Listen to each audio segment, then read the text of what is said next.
¿Qué tal? ¿Cómo le va? Aquí estamos. Yo sé que está empezando en este momento el segundo tiempo de Argentina-Ecuador. Sé que la pasamos mal durante todo el primer tiempo. Así que supongo que la audiencia hoy... Hay mucha, pero mucha gente que ya está un poco de aburrida de ver tantos partidos. ¿Para cómo estamos? Es un partido para el año 2018. Falta tanto. Rusia. ¿Sabes qué va a pasar? Pero bueno, aquí estamos, como cada noche, entrando en su casa y compartiendo este último tiempo del día. Por supuesto, ya hemos anunciado, ayer tuvimos dos de los oradores invitados a esta conferencia, y se me ocurre que es la última noche en que puedo decir algo. Estamos muy expectantes, hay mucha gente trabajando, están viniendo personas de todas partes del país para reflexionar, pero más que para reflexionar, en principio para escuchar a esta gente que vive en el frente de batalla, no porque estén peleando, sino porque están trabajando con los refugiados. Miles, cientos de miles, ya millones de personas que salen corriendo de la guerra, particularmente esta última de ISIS en Turquía y en Irak. Y quienes están aquí son personas que están allí. No que van y sacan fotos y vienen a contarnos. No, personas que están en el frente tratando de trabajar con esa gente. Y esta conferencia empieza mañana a las 4 de la tarde. Ya le he anunciado mucho. No se va a transmitir por una cuestión de seguridad. Bueno, de hecho el martes hicimos un programa con una señora que pidió no salir en cámara por temas de seguridad. Y bueno, esperamos tener un buen tiempo. El lunes se lo cuento. Mi invitado en esta noche es Carlos Sica. Es integrante de un comité de emergencias y catástrofes aquí en la ciudad de Buenos Aires, particularmente de un hospital, el Hospital Argerich. ¿Qué tal, Carlos? Bienvenido. Muy buenas noches y gracias por la invitación. Vos sabés que estamos interesados en que nos cuentes un poco qué puede hacer una persona cuando ve en la televisión o cuando es parte de una emergencia, una catástrofe, ¿no? Generalmente cuando escuchás a los que participan, todos te dicen lo mismo. Yo no tenía la menor idea de qué podía ser, ¿no? Claro. Es muy interesante tu pregunta porque abre a esta reflexión. Sí. Yo puedo indicar, obviamente, qué pasos seguimos nosotros con nuestro equipo de psicólogos sociales, que estamos en el lugar de la emergencia siempre asistiendo a víctimas y familiares de cualquier hecho traumático que suceda, ¿no? Pero aparte de ir volcando qué se debe hacer o cómo hacerlo, es muy importante saber qué no se debe hacer. Muy bueno. Que ahí ya avanzamos mucho. Sí, avanzamos mucho. Sí. Por ejemplo, el primer paso fundamental es lograr el encuentro, decimos nosotros, entre asistente, que somos nosotros, y el asistido, aquella persona que está impactada emocionalmente. ¿Y cómo debe ser ese encuentro? Un encuentro muy profundo, muy humano, muy cercano, pero teniendo en cuenta de no invadir a la persona, de respetar sus silencios, que esto muchas veces es lo que no se lleva a la práctica, ¿no? El grueso de la gente. Entonces, por ejemplo, por el afán de contener o de consolar a la persona, le preguntan, bueno, pero ¿qué te pasó? Y la persona en ese momento no tiene ganas de hablar y se le vuelve a preguntar. Sí, a veces, Carlos, uno ve a estos periodistas de canales de televisión que agarran a una persona que está hecha pedazo, le meten el micrófono en la boca y le quieren sacar alguna declaración. Da ganas Eso es invadir. de sacarlo al periodista, y lo estoy diciendo suavemente, ¿no? Realmente. De manera tal que tenemos que tener mucho tacto, mucha delicadeza en respetar los tiempos de esa persona. Aparte, hay una ley de la comunicación que dice que es imposible no comunicarse. ¿Por qué? Porque toda conducta es comunicación. Quiere decir que si yo a la persona le pregunto qué te pasa o qué te pasó, y lo que me responde es desde el silencio, yo no lo tengo que tomar como una no respuesta. Lo tengo que tomar como una respuesta desde su comunicación no verbal. ¿Qué me está diciendo? Que no tiene ganas de hablar. Entonces yo una sola vez le pregunto. Y cuando veo que es esa la respuesta, le digo, bueno, me doy cuenta que te sentís muy mal y no tenés ganas de hablar. Si no te molesta, yo me quedo por acá y te acompaño en silencio. Ahí la persona que siente me comprende y no me fastidia. Cuando se falla en esto... Perdóname, sí. ¿sabes cuál es la pregunta que vos le haces a esa persona que está en esa situación? Por lo general no hacemos preguntas porque el contexto hace al texto. Claro. Por ejemplo, la caída, la tragedia aérea, la caída de un avión. Familiares que llegan desesperados al aeropuerto para confirmar si su ser querido viajaba o no viajaba. No, en ese contexto no cabe preguntarle por qué está ahí o qué sucede, ya sabemos lo que sucede. Entonces, ahí es acercarnos, nos presentamos, pero muy sintéticamente, que estamos ahí para acompañarlos en estos momentos tan dolorosos, y permanecemos cerca de la persona, habilitando que la persona cuando tiene ganas de hablar, hable, y si no, igual la acompañamos y la persona se siente acompañada. Y así vamos pasando por distintas etapas. Esa es la primera. Después viene la segunda etapa, que es propiciar la catarsis, el desahogo de las emociones retenidas. Por ejemplo, hay dos emociones que son fundamentales descargar: la pena y la bronca. La pena se descarga a través del llanto y la bronca del estallido colérico, insultar, romper las cosas. Podríamos pensar que ante estas situaciones las personas van a descargar, pero no es tan fácil, por un mal aprendizaje sociocultural. A los varones nos enseñaron que el hombre no debe llorar. Sí. Viste que hay un tango, Tomo y Obligo, ¿no? Es el que dice, sufra, compadre, sufra y no llore. No llore, porque un hombre macho no debe llorar. Qué ridículo, ¿no? Absolutamente. Y ahora en los últimos tiempos, cuando igual un hombre se emociona frente a las cámaras de televisión por una nota que le están haciendo y demás, se avergüenza. Y se avergüenza. Y después, ¿qué dicen todos los medios? Fulano de tal se quebró. Se quebró. No, se emocionó y descargó su emoción. Entonces los hombres nos enseñaron que no hay que llorar. A ver si te acordás de ese.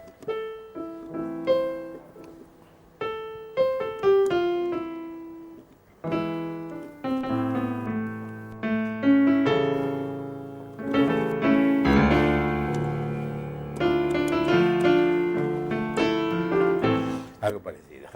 Los teléfonos 4568-6667 es el teléfono al que usted nos puede llamar, y el teléfono para mensajes de texto el 1560413585.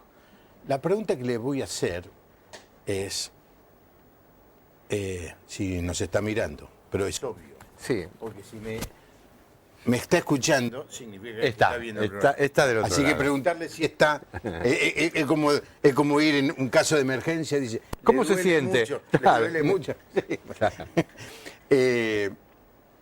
No, la pregunta es, si usted pasó, si vos pasaste por alguna experiencia de este tipo traumática, puede ser, se cayó el avión donde supuestamente iba un familiar, un derrumbe, una explosión, lo que sucedió hace un par de años en Rosario.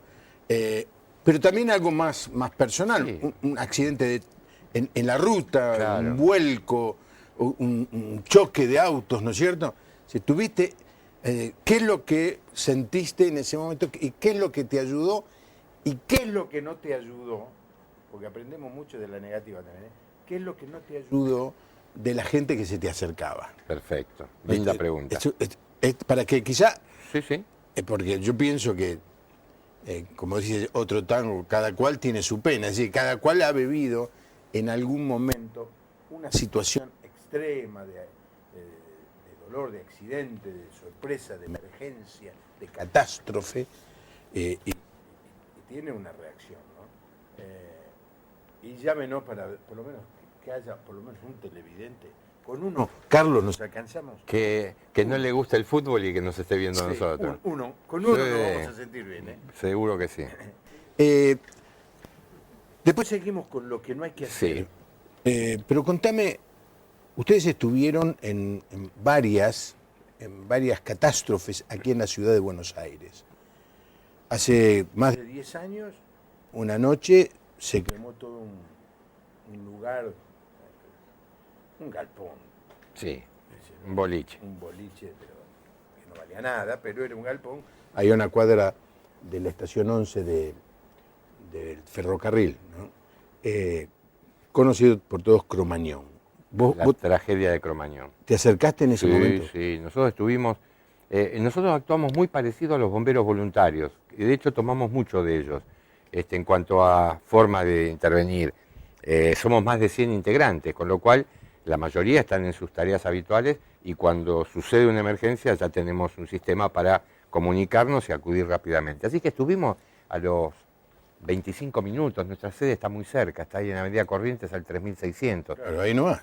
Escenario caótico, como todos igual siguieron viendo por los medios y demás, un desastre. Y fue muy importante esa intervención nuestra. Esa, la de Cromañón y la del atentado a la AMIA en julio del 94, fueron dos intervenciones nuestras que duraron muchos días, más de una semana, días y noches. Y bueno, y cuando llegamos, el escenario era desastroso, los chicos todavía estaban saliendo, algunos se caían en la vereda,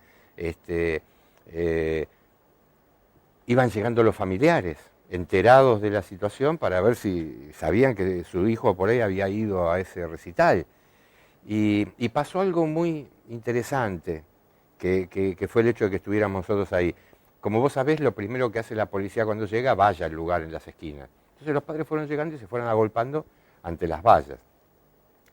Y los cuerpos que iban rescatando los iban poniendo en un playón, una plaza de estacionamiento que estaba ahí a más de media cuadra, y clamaban por ir a ver si yo quiero saber si está mi hijo. Y claro, y no los dejaban pasar. Y iban cada vez levantando más, imaginémonos, ¿no? Como padres estar ahí, que no te dejen pasar a ver. Bueno, y ahí nosotros intercedimos ante las autoridades y les dijimos que era importante que fueran pasando, que si ellos querían nosotros los acompañábamos. Y así fuimos acompañando a uno por uno, de la mano, los llevábamos hasta el playón y iban viendo entre la hilera de cuerpos, ¿no es cierto? Y uno iba poca luz, había todos vestidos similares, ¿viste? Adolescentes. Y uno, a medida que iban mirando y bueno, no está. Y de pronto el estallido, ¿no? Invocar el nombre del hijo, del hermano. Y ahí, bueno, ahí es donde desplegamos toda nuestra contención a través del abrazo. Las personas están en esos momentos muy regresivas. Decimos, el estado activo de los familiares, ¿no? De cualquiera de nosotros que esté impactado por un hecho emocional, el estado que se pone activo es el estado niño. O sea, el envase es el de adulto, pero lo que está activo es un niño o una niña que está con mucho miedo. Por eso la palabra, como concepto, se oye, pero no llega. Lo que llega es el abrazo, el sostenerles la mano, y te agarran la mano fuerte. Necesitan estar acompañados en esos momentos, ¿no? Y ahí vamos siguiendo después todo el proceso, ¿no? Pero sí, lo de Cromañón fue tremendo. Sí, hemos hecho programas acá, Carlos, con madres de Cromañón, ¿no? Una que vive acá cerca, cuando terminó el programa, me decía, ya está, ya pasó, ya... Pero mi vida nunca va a ser la misma. Y no. El dolor no desaparece nunca. Con el paso del tiempo se mitiga un poco. Lo que nosotros hacemos en nuestras intervenciones es buscamos de evitar que se agregue sufrimiento al dolor. Claro. Esto es interesante que te comente. ¿Qué es agregarle sufrimiento al dolor? El dolor, como dijimos, es insoslayable. Un padre o una madre que pierde un hijo querido, un hijo, es lo peor que puede pasar, ¿no? Porque se invierte la ley de la vida, ¿no? Primero se tienen que ir, nos tenemos que ir los padres, después los hijos. De manera tal, entonces, que fundamentalmente lo que, ahí está. estamos mejorando, bueno, hicimos lío, mejorando el sistema de audio. Bueno, por el momento lo sostengo así, después vemos. El dolor, entrando a hacer el duelo, que lleva sus etapas, bueno, se va mitigando de alguna manera y demás. Pero ¿qué es agregarle sufrimiento al dolor? Hay un sentimiento que aflora casi siempre, que es la culpa, y es tremendo. Por ejemplo, la caída de un puente colgante en Chubut, con 8 chiquitos y la directora, un contingente de una escuela de Merlo, muy humilde de acá, que después de 4 años de preparativos hicieron ese viaje. Se subieron a un puente colgante muy precario, era para 4 o 5 personas, se subieron todos para sacarse una foto, no resistió, cayeron al río. Una madre, desgarradoramente, invocaba el nombre del hijo, había que sostenerla literalmente porque no se sostenía. Y a lo largo de la intervención, en un momento me dice, y no lo tendría que haber dejado ir. Cuando una madre dice así, ¿qué está significando? Que tiene culpa. Porque como yo lo dejé ir, le pasó lo que le pasó. Entonces le pasó lo que pasó por mi culpa. Entonces yo ahí, ¿qué hice? Hice que recorriera, lo que yo ya sabía, esos 4 años de juntaron cartones y vendieron rifas, toda la comunidad de la escuela, los padres, todos. Hice que me recorriera todo ese camino y cuando terminó de recorrerlo le dije, llamándola por el nombre, ¿no? Y escúchame el nombre. ¿Vos pensás que un día antes vos le podrías haber dicho a Esteban, no te dejo ir? Y entonces ahí reflexionó y dijo, no, claro, ¿cómo no lo iba a dejar ir? Fue una tragedia, bárbaro. Una cosa es que se asimile el dolor en una tragedia y otra cosa es pensar que le pasó por mi culpa. Viste que siempre tenemos motivos para culparnos, ¿no? Sí. Tendría que haber consultado a otro médico. Uno de los momentos más difíciles que yo tuve como pastor fue el atender a una chica que había participado,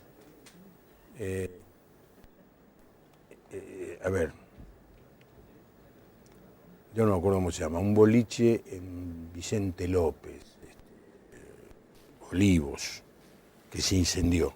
Ah, ¿el Meara? O no, Kevin. Sí. La chica fue con el novio y cuando quisieron salir la puerta se taponó de gente.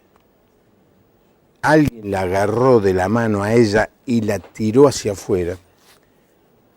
Pero el tema es que ella había llevado una campera de la hermana. Ahora me acuerdo, una campera de la hermana. Y le dice al chico, cuando empieza todo, le digo, uy, la campera quedó atrás.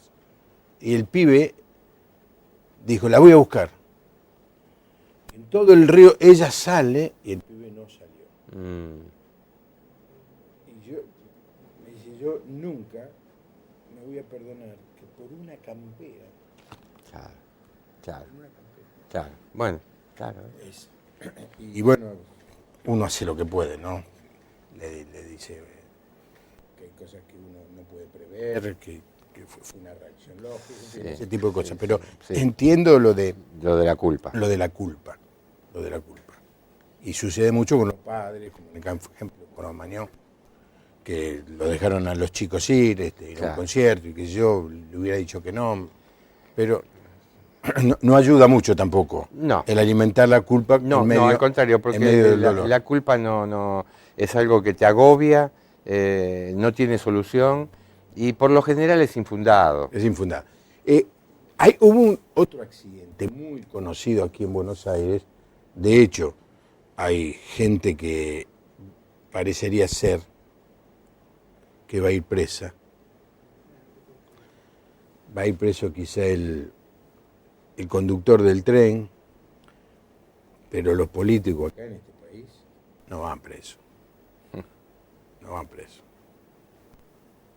Se han robado todo en estos últimos años.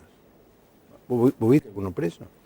Yo que criticaba a Alzogaray, María Julia, De hecho, estaba en radio municipal y un día, para no mencionarle, dije,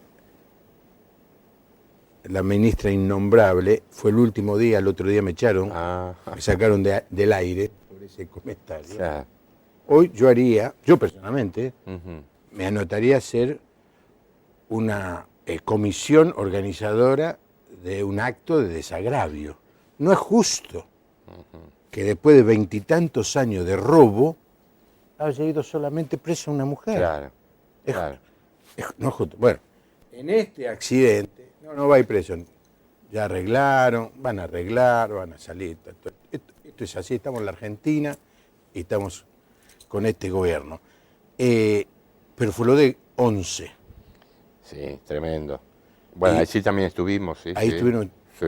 A ver, contanos, ¿cómo te enteraste y en cuánto Sí. rato llegaste? Bueno, en realidad, Ahí están las fotos de 11. claro, esto fue tremendo.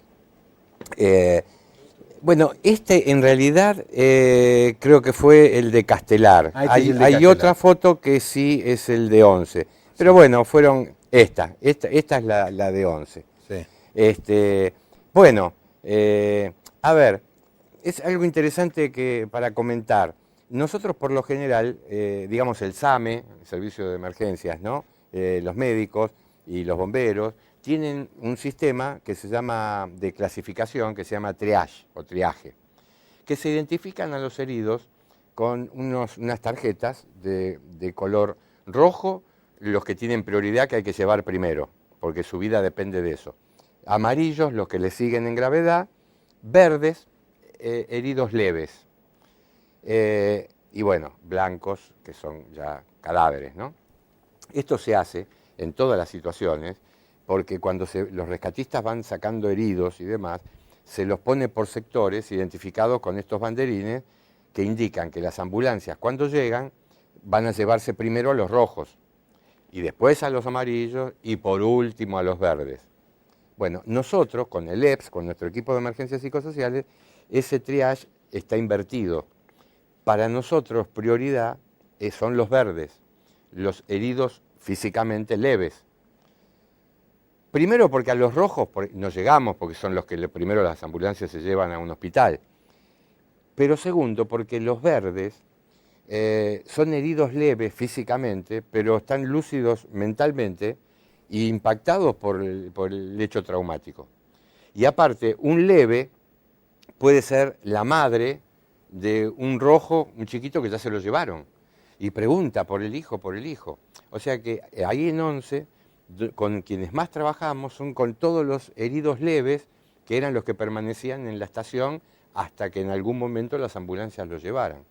Y ¿A cuánto tiempo llegaste? y ahí habremos llegado a los 40 minutos, más o menos.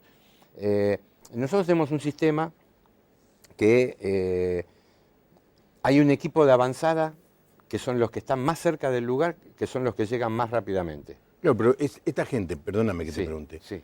¿están esperando así en una habitación que se produzca la Muy emergencia? bueno, claro. ¿O están trabajando? Alguno debe ser empleado, otro debe ser profesional, Claro. otro debe ser taxista, digo. Seguro. Por eso decía que tomamos mucho del modelo de los bomberos voluntarios. Claro. Hay un equipo base que nosotros también damos cursos, capacitaciones, tenemos una escuela de psicología social, que se llama Centro de Altos Estudios en Psicología Social.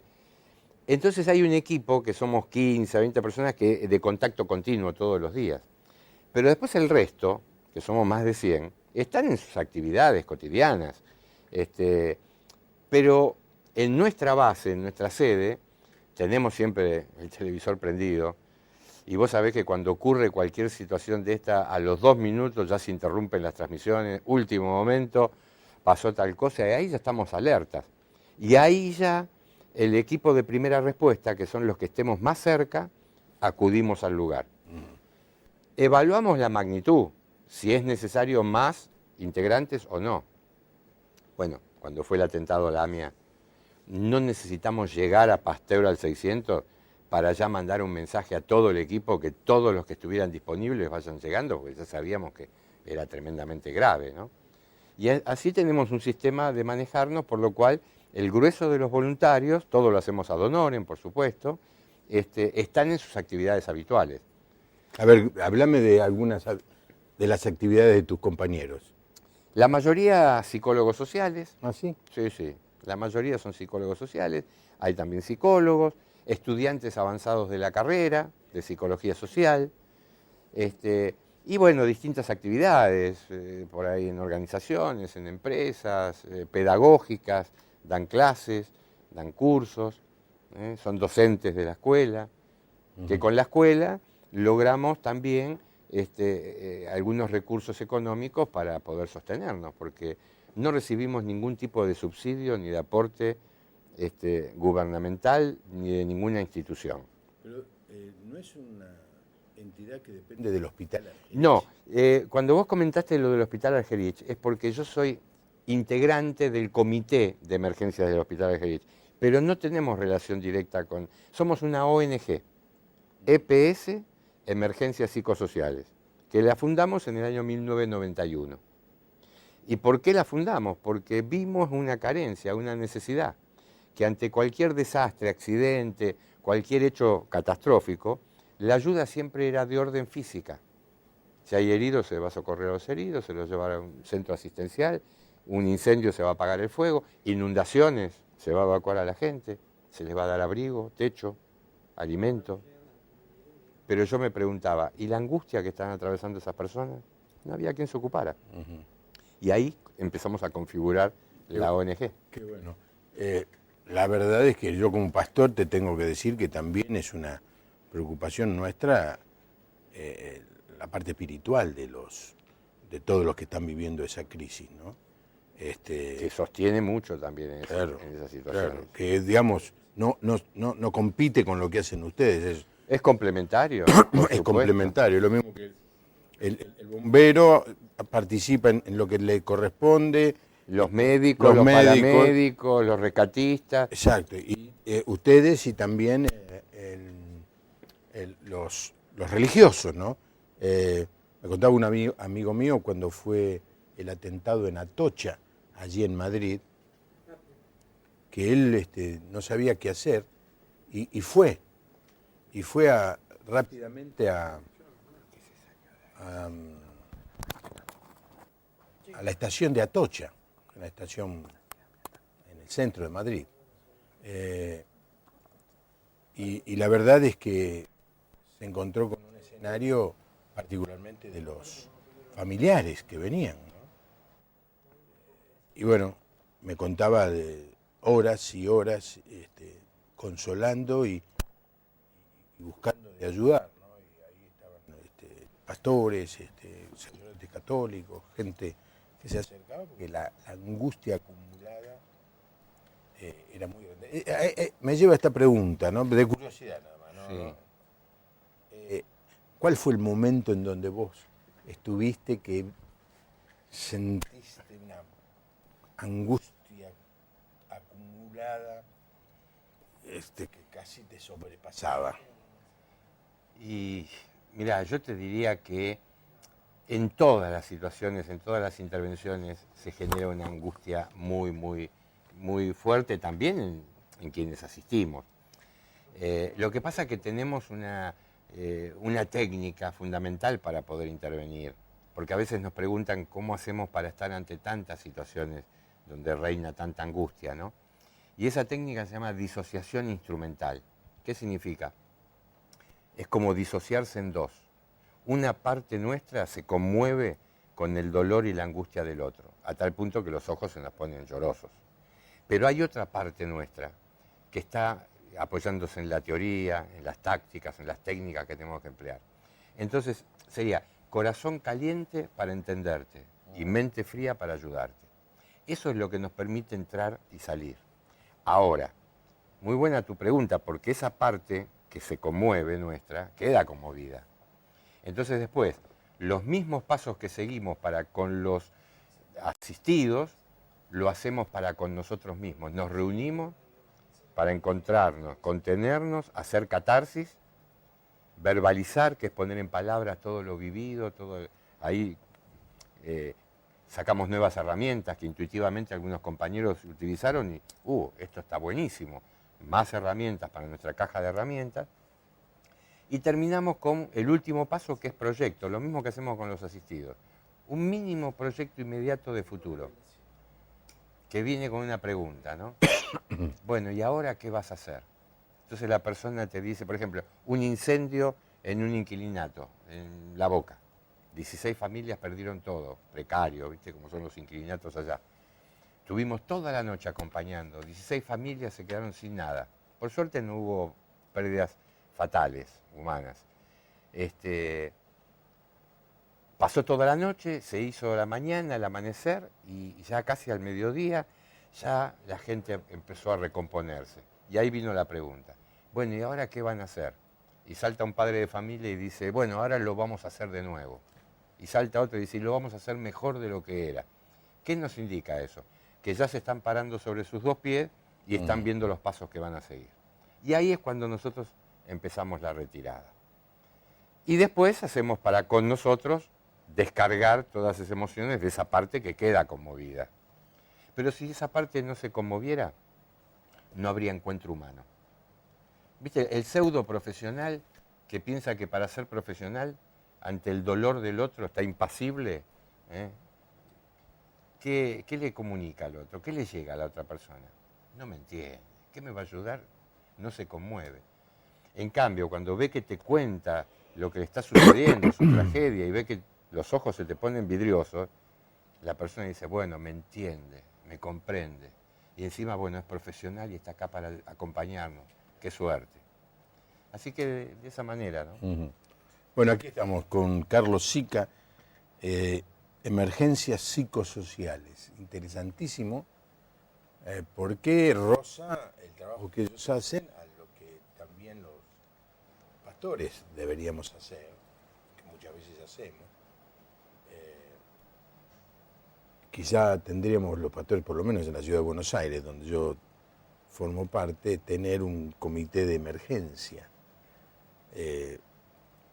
A veces han sucedido cosas y me han sorprendido y me he quedado atento a la televisión y pocas veces se me ocurrió, tengo que ir. Ir al lugar. Sí, claro. La verdad, confieso, Claro.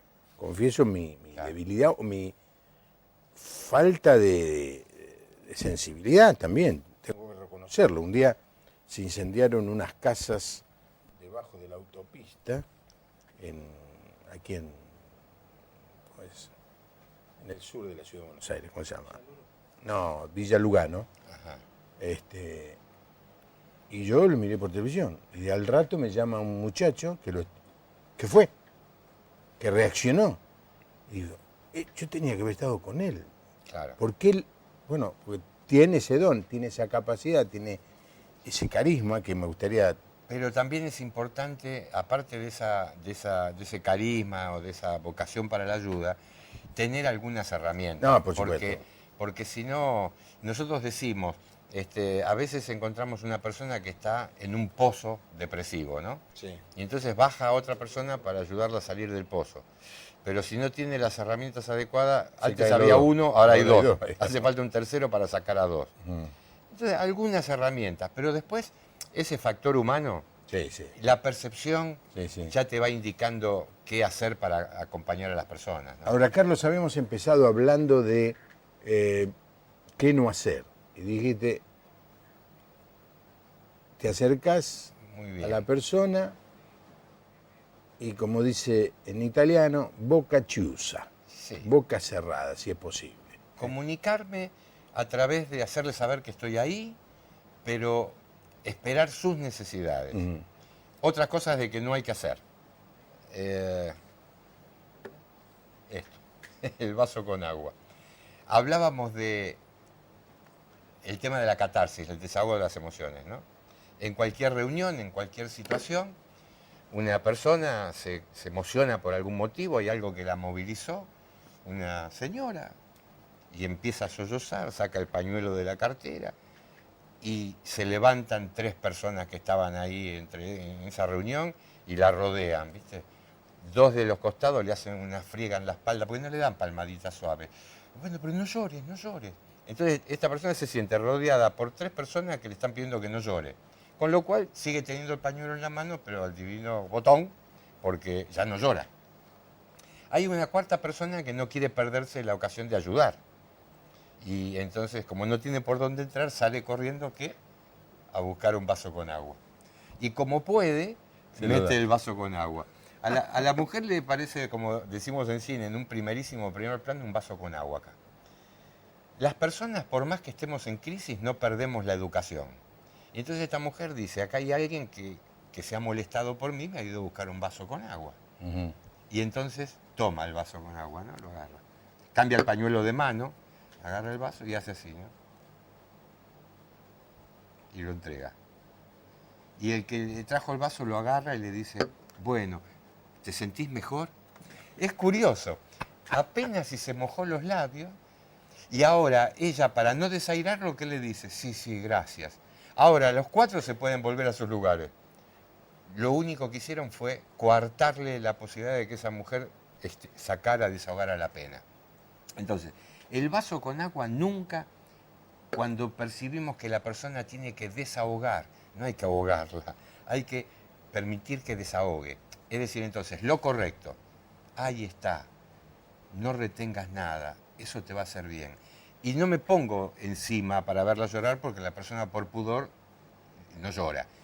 Voy a buscar una silla, le doy espacio, me siento y le digo, ahí está, no retengas nada, eso te va a hacer bien. Y permitir que llore. Ahora, por las dudas lo digo, porque si no, está bien, la audiencia que nos está escuchando nunca va a alcanzar un vaso con agua a alguien. Pero no es el problema el vaso con agua, el problema es para qué alcanzamos el vaso con agua. ¿Es por nuestra necesidad para que se calme rápido así yo me alivio? No sirve. Hay que actuar en función de la necesidad del que está mal, no de mi necesidad. Entonces, el vaso con agua nunca antes de que la persona desahogue.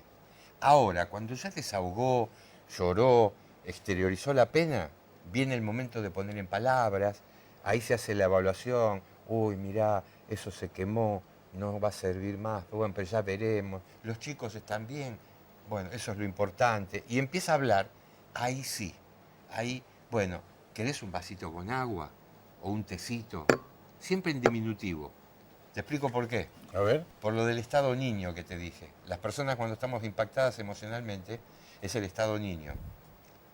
Y cuando éramos niños y estábamos de mal humor porque estábamos en cama y no podíamos ir a jugar con los amigos, venía mamá revolviendo una taza y nos decía, bueno, ahora te vas a tomar este tecito y vas a ver que vas a poder ir a jugar con tus amiguitos, siempre en diminutivo. Las enfermeras hablan a los pacientes en diminutivo. Bueno, llegó la comidita. Los retan también, ¿eh? Pero le dije que no se levante, usted también. 65 años tiene la persona, pero lo retan porque es el niño rebelde que está activo. De manera tal que el vaso con agua o un tecito o algo calentito que te va a hacer bien, pero en el momento que la persona ya recuperó algo del equilibrio emocional. Sí, una de las cosas que justamente yo di un mensaje sobre esto el año pasado, qué hacer cuando una persona está viviendo una situación de crisis, ¿no? Y coincidía, vamos casi como paralelo, ¿no? No atosigar la palabra, estar. Persona, estar. Y otra cosa interesante es tomar la iniciativa. Por ejemplo, la persona ha perdido un ser querido, la situación se está extendiendo, y bueno, y va pasando las horas y entonces le preguntamos a la persona, bueno, ¿qué hacemos de comer? Y la persona no tiene la capacidad de tomar ese tipo de decisiones. Entonces, una buena ayuda es tomar las decisiones y decir, bueno, yo voy a buscar comida, vamos a traer comida. Si querés comer. Pero no la hago pensar, Claro. no la hago tomar decisiones. No está en el momento. Está en condiciones. No está en el momento de tomar decisiones. Y la otra cosa es, que puse mucho acento en el mensaje que di, es estar. Sí. Bueno, mira, nosotros decimos asistencia, que es lo que hacemos nosotros, es igual a existir al lado de, o existir al lado de es vibrar junto al otro, resonar junto al otro, pero no necesariamente hablando todo el tiempo, estando comunicados. Ya una vez que se establece el vínculo, el puente ese, Sí. la persona está sentada, acongojada, mirando para el piso, y yo me siento al lado y también miro el piso. Y hay un vínculo que nos une mucho, y no necesariamente a través de la palabra. Cuando hace falta la palabra, la persona pregunta o hace un movimiento con el cuerpo que nos está indicando que ahora tiene ganas de hablar algo. Entonces, hay que basarse mucho en la percepción, en lo que uno perciba. Y algo fundamental para también comentarlo a la audiencia.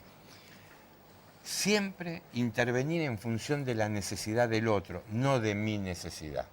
Por eso cuando yo decía, el que dice, bueno, pero no llores, vas a ver que todo va a estar bien, lo está haciendo en función de su necesidad, porque le angustia ver llorar a la otra persona. Alguien se le acaba de incendiar la casa y está descargando la bronca, insulta.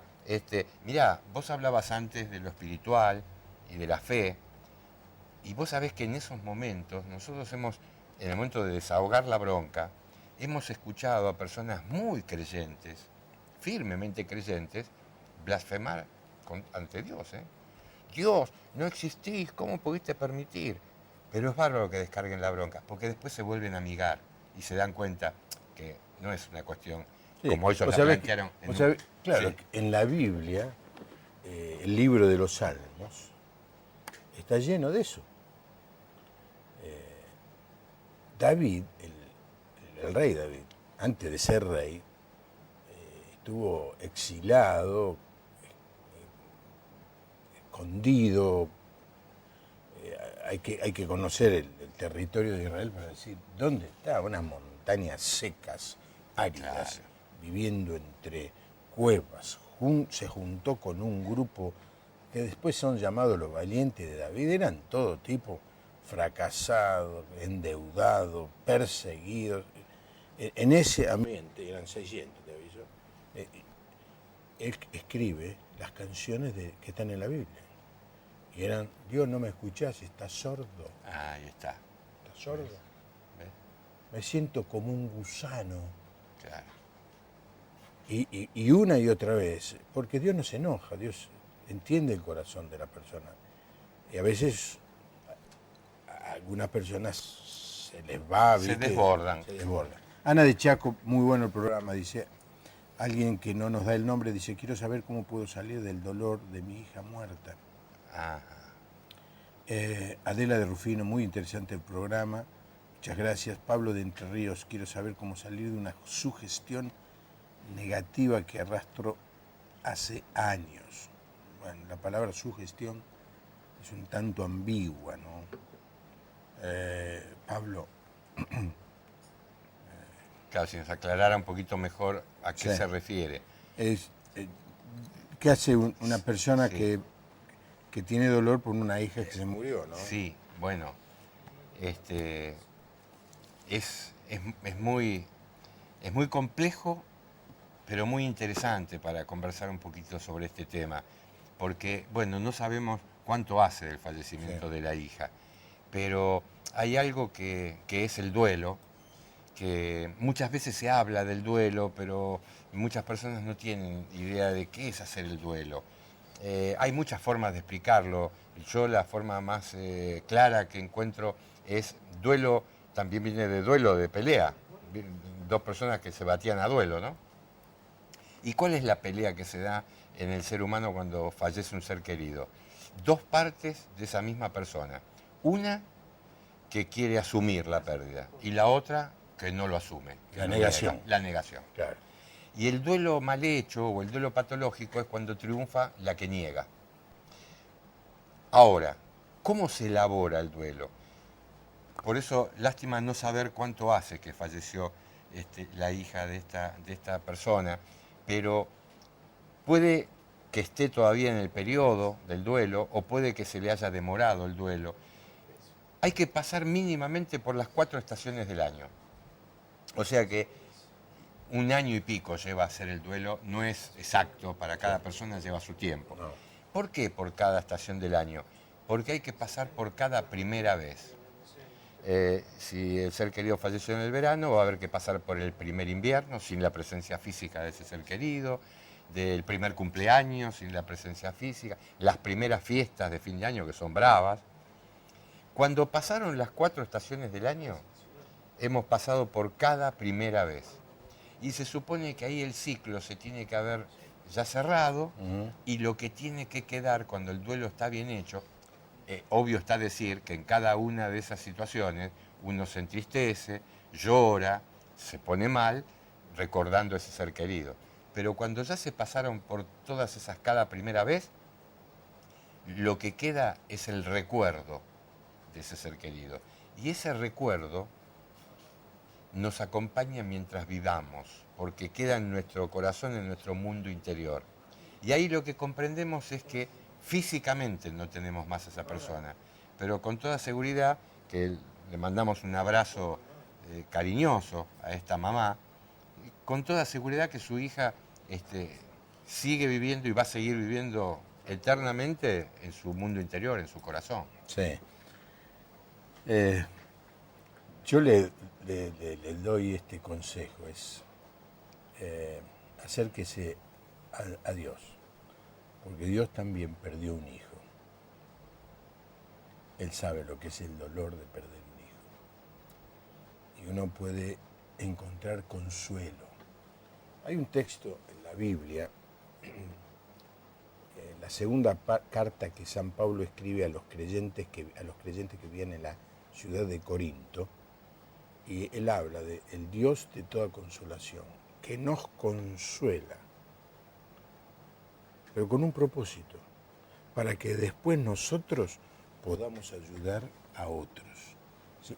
El consuelo no es algo que termina en mí, sino es algo que me capacita para consolar a otros. Mi hija perdió, algunos quizás recuerden, un bebé de 3 meses había adoptado, problemas en el corazón, y fue muy doloroso. Mi hermana perdió su hija el día de la boda. Yo la casé a mi sobrina y esa misma noche tuvo el ataque y a los 2 o 3 días falleció. No, ese recuerdo, esa herida no se cicatriza, pero sí se le puede encontrar un sentido. Bueno, ¿y ahora qué hago con esto? Y la Biblia nos habla de un Dios de consolación. Es decir, de esto no voy a salir, pero Dios nos ayuda a salir.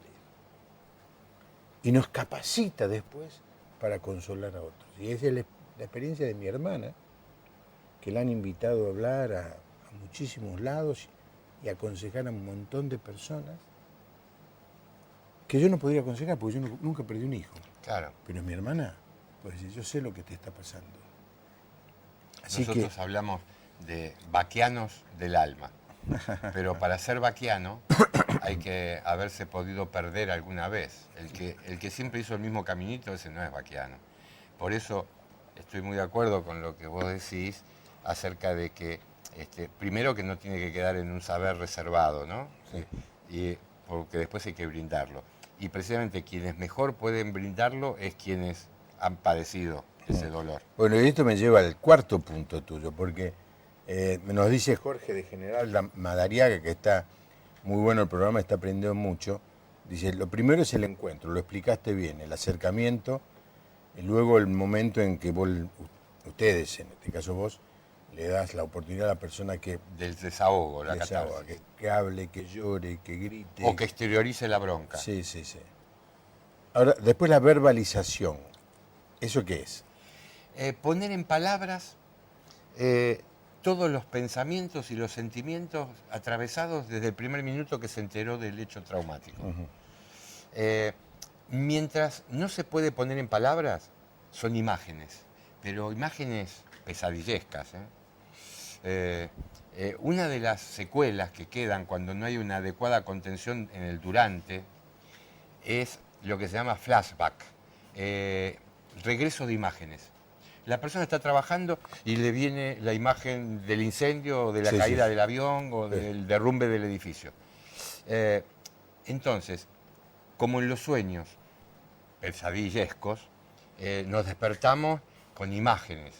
Solo cuando podemos llegar a traducirlo en palabras, decir, claro, esto lo que refleja es el miedo que yo tengo, no sé, sueño que estoy en un camino de cornisa en lo alto de una montaña y a punto de desbarrancarme a un precipicio y me despierto y ese sueño es recurrente hasta que de pronto por ahí alguien me ayuda a comprender que esas imágenes tienen que ver con que se rumorea en mi empresa donde yo trabajo que por ahí en 2 meses se cierra. Claro, y yo lo que siento es que si me quedo sin trabajo es como que me estoy por caer a un precipicio. Pero ya sé que es miedo a quedarme sin trabajo. Me preparo para buscar otro, para anticiparme. Mientras todo queda en imágenes, es muy primario. Cuando lo paso a la verbalización, a las palabras, todo tiene nombre. ¿Y la palabra qué me permite? Compartir, socializar con otro. Claro. Y entonces recupero el equilibrio emocional. Qué interesante, muy bien. Muy bien. Vuelvo otra vez, tenés que leer el libro de los Salmos. Es que ya estuve tomando nota. Sí, porque me parece interesantísimo. Porque es un hombre que David, que andaba corriendo. Sí. El rey Bueno, se llamaba Saúl. Lo quería matar. Y lo perseguía. Y David vivió haciendo algunas cosas cruentas, ¿no? Pero en el libro de los Salmos él cuenta lo que siente. Son poesías, son canciones. Algunas muy, muy conmovedoras. Algunas que no tienen casi respuesta, porque él no las cuenta, no encuentra respuesta. Pues está en ese proceso. Pero ya pasó de la imagen a la palabra. A la palabra. Buenísimo. El tipo dice que tocaba el arpa, no sé cómo hacía, se escribía, pasó a la palabra. Y la última cosa de lo que vos me presentaste, Carlos, es el proyecto. Es decir, ayudar a las personas a que no se quede. Sí. A ver, durante la mayoría del tiempo de la intervención, la actitud nuestra es un maternaje. ¿Qué es un maternaje? Si lo consideráramos a través de un abrazo, es un abrazo muy contenedor e incondicional. Cuando una madre abraza, el hijo que siente, que se puede quedar toda la vida ahí. El maternaje, como el paternaje que voy a explicar ahora, es tanto para asistentes varones o mujeres. Acá no tiene nada que ver con el género, es la actitud. Entonces, el maternaje es incondicional. Y el paternaje, el abrazo puede ser igualmente contenedor, un poquito más firme, pero no es incondicional, tiene un final. Abraza, pero en un momento sostiene, deja el abrazo, sostiene de los hombros y es como que empuja así para arriba. ¿Qué está diciendo sin palabras? Bueno, yo te entiendo, te comprendo, te acompaño, pero ahora a la vida. Durante casi toda la intervención lo que hacemos es más un maternaje. Pero cuando llega el momento del proyecto, pasamos al paternaje. Bueno, ¿y ahora qué vas a hacer? Porque yo te entiendo, es tremendo lo que te ha pasado, lo que te está pasando, pero ahora la vida, a la vida. Y entonces ahí la persona por ahí te dice, bueno, ¿qué voy a hacer? Bueno, ahora primero voy a dejar a los chicos en lo de mi mamá para que los cuide, y después voy a volver para acá porque ya me dijeron que tengo que hacer tal trámite. Eso nos indica que ya se está parando sobre sus pies y viendo los próximos pasos que va a dar. No podríamos hacer esa pregunta jamás cuando llegamos, en el primer momento, porque la persona está conmocionada, aturdida.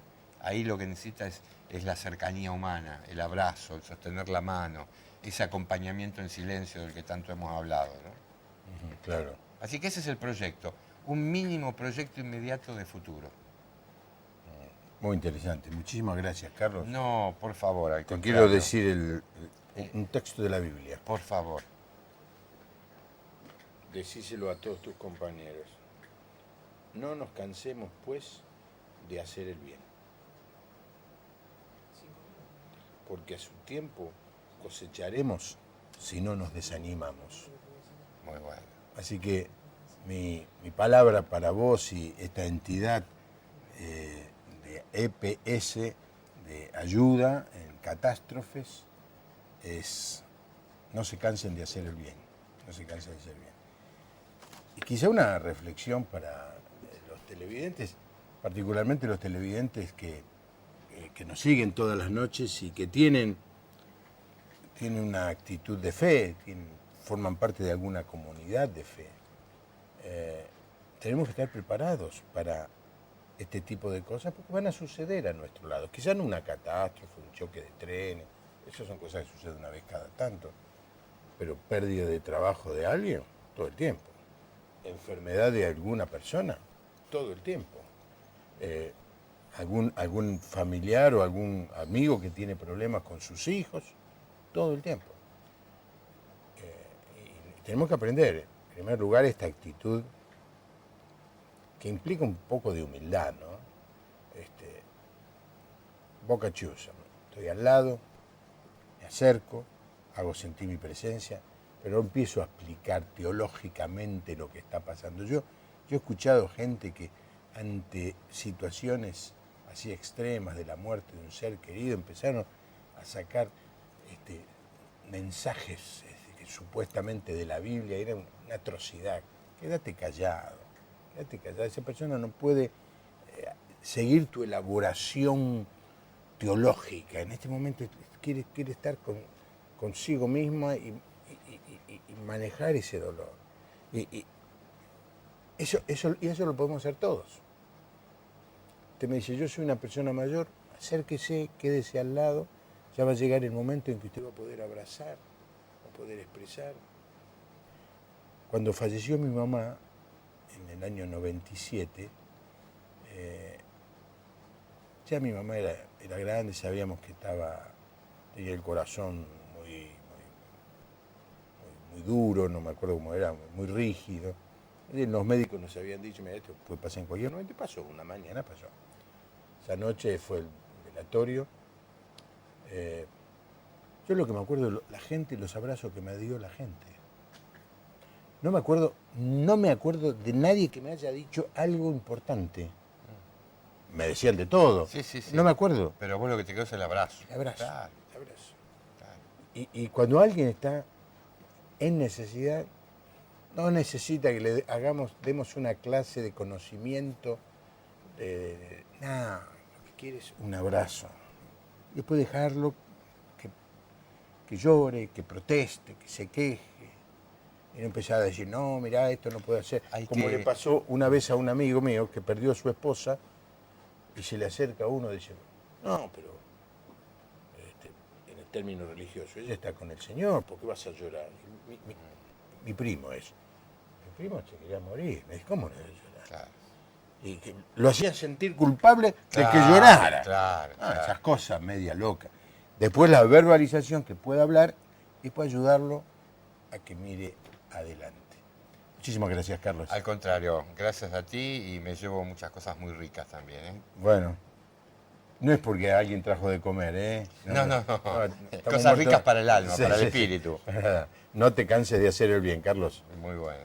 Nos encontramos el próximo lunes. Mañana va a haber una transmisión especial del canal y nosotros vamos a estar aquí en esta cumbre de Medio Oriente. Vamos a solamente sentarnos a escuchar a la iglesia perseguida. Que tenga una buena noche, que Dios le bendiga.